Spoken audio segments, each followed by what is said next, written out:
Next book is electrostatics. आवाज आ रही है?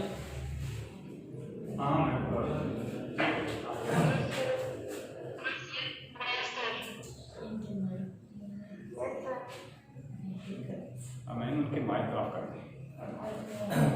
First chapter is electrostatics. There are two studies related to electric charges.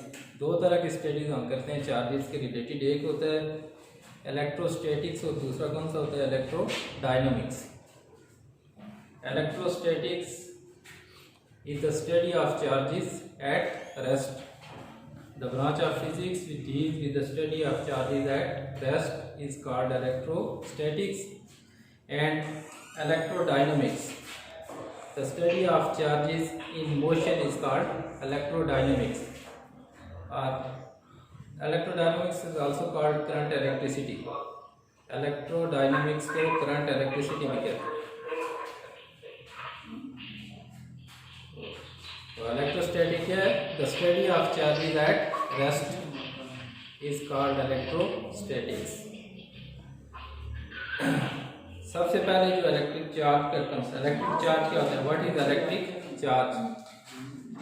Electric charge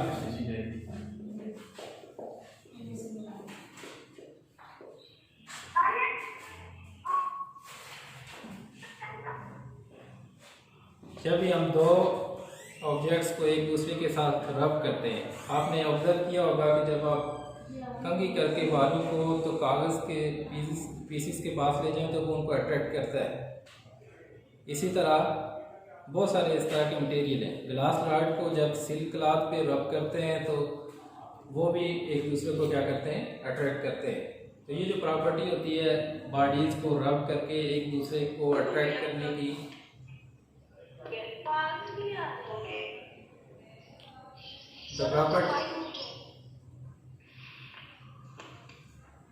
आवाज नहीं आ रही?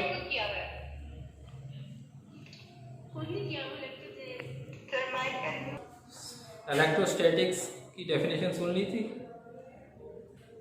The study of charges at rest is called electrostatics. इसमें जो पहला सब टॉपिक है वो इलेक्ट्रिक चार्ज है। तो इलेक्ट्रिक चार्ज क्या होता है?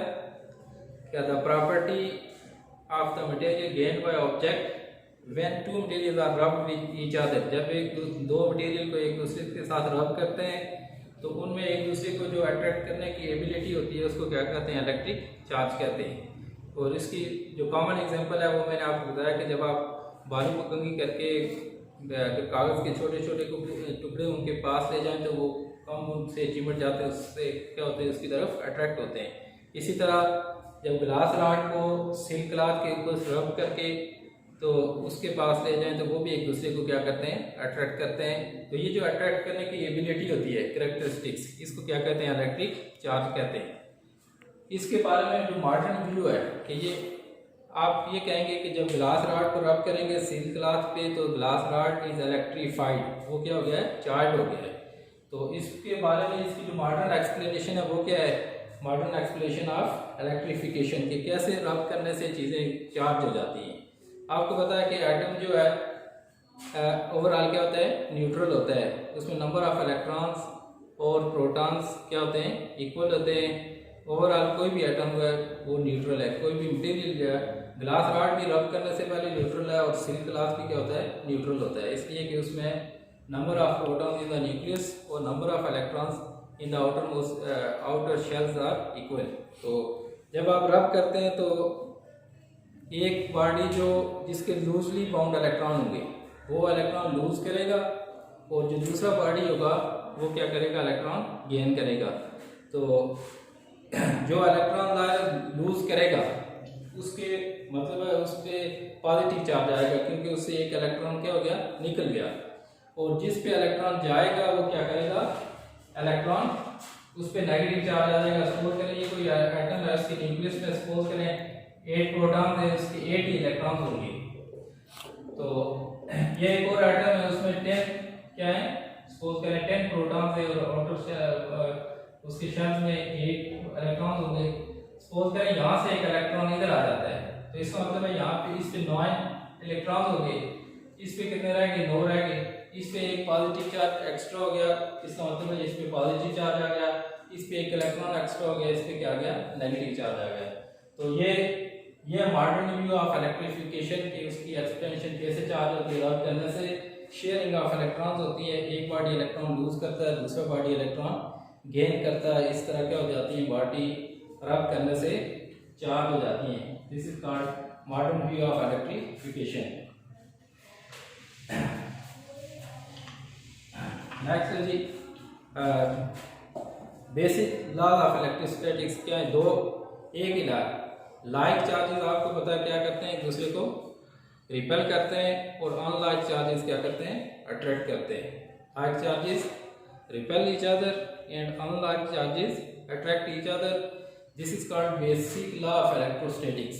ये इलेक्ट्रोस्टैटिक का बेसिक लॉ है, basic laws of electrostatics.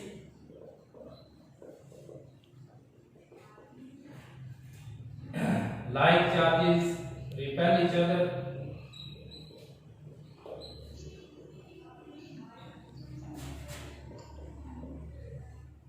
and unlike charges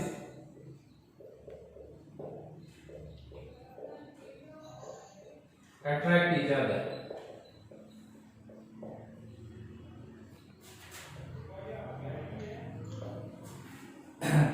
next topic है जी कूलम्स लॉ ऑफ इलेक्ट्रोस्टैटिक्स। ये आपने 10th में भी पढ़ा होगा। कूलम्स लॉ ऑफ इलेक्ट्रोस्टैटिक्स क्या है, कूलम्स लॉ ऑफ इलेक्ट्रोस्टैटिक्स। ये सबसे पहले चार्ल्स कूलम ने ये बहुत सारे एक्सपेरिमेंट के थ्रू ये मेजर की थी कि जो इलेक्ट्रिक चार्जेस हैं उनके दरमियान कितनी फोर्स होती है। फोर्स तो होती है, फोर्स ऑफ अट्रैक्शन भी होती है, फोर्स ऑफ रिपल्शन भी होती है। अब जो उसकी जो क्वांटिटेटिव मेजर है कि कितनी फोर्स जो है वो एक चार्ज दूसरे पे अप्लाई करता है, ये सबसे पहले किसने, कूलम ने मेजर किया था। और उसने आप सीरीज ऑफ एक्सपेरिमेंट्स के बाद जो आपने लॉ फॉर्मुलेट किया था उसको क्या कहते हैं, कूलम्स लॉ ऑफ इलेक्ट्रोस्टैटिक्स। ये जो Newton law of gravitation, just like उसी तरह कूलम्स लॉ ऑफ इलेक्ट्रोस्टैटिक्स, सिर्फ वो मैसेज के बारे में है, ये किसके बारे में है, चार्जेस के बारे में है। तो कूलम्स लॉ ऑफ इलेक्ट्रोस्टैटिक्स उसकी स्टेटमेंट क्या है, द फोर्स ऑफ अट्रैक्शन और repulsion between two charges is directly proportional to the product of their charges and inversely proportional to the square of distance between their centers. Suppose करें आपके पास दो charges हैं, एक Q1 है, दूसरा charge क्या है, Q2 है। उनके सेंटर्स के दरमियान डिस्टेंस सपोज करें क्या है, R है। तो आवाज नहीं आ रही, बच्चों बोलेंगे नहीं, आप माइक अपने आप रखें। जो हमारे पास दो चार्जेस हैं Q1 और Q2, उनके दरमियान जो डिस्टेंस है वो क्या है, सेंटर्स के दरमियान डिस्टेंस क्या है, R है। तो जो पहला पार्ट है कूलम्स लॉ का कि electrostatic force is directly proportional. Start किया था हमने, कूलम्स लॉ क्या है, द फोर्स ऑफ अट्रैक्शन और repulsion between two charges is directly proportional to the product of charges and inversely proportional to the square of distance between their charges.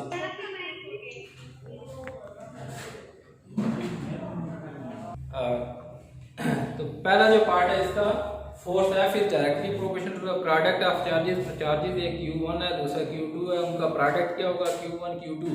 तो F is directly proportional to Q1 Q2, inversely proportional to the square of distance between their centers।